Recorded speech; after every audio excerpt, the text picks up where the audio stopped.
لیس فی معنی احد من البریہ، مخلوق میں کوئی ایک بھی اس کے مشابہ نہیں ہے۔ وتعالی عن الحدود، اللہ تعالیٰ پاک ہیں کس سے؟ کنارے سے، کوئی اللہ تعالیٰ کا کنارہ نہیں، اللہ تعالیٰ کناروں سے پاک ہے۔ والغایات، اللہ تعالیٰ انتہا سے پاک ہے۔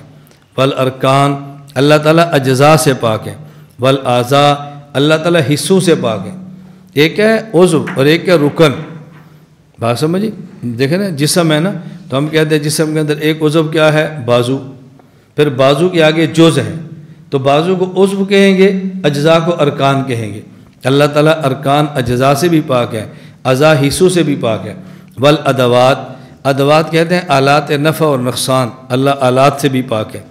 لا تحویہ الجہات الست کسائر المبتدعات، اللہ تعالیٰ 6 جہات سے پاک ہے، فوق، تحت، قدام، خلف، یمین اور شمال، اوپر نیچے، دائیں، آگے پیچھے، دائیں اور بائیں، 6 جہات اللہ سب سے پاک ہے۔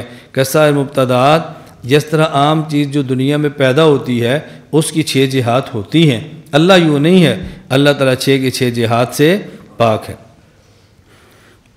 تو یہ ادوات سے بھی ہیں، حدود سے بھی ہیں، غایات سے بھی ہیں۔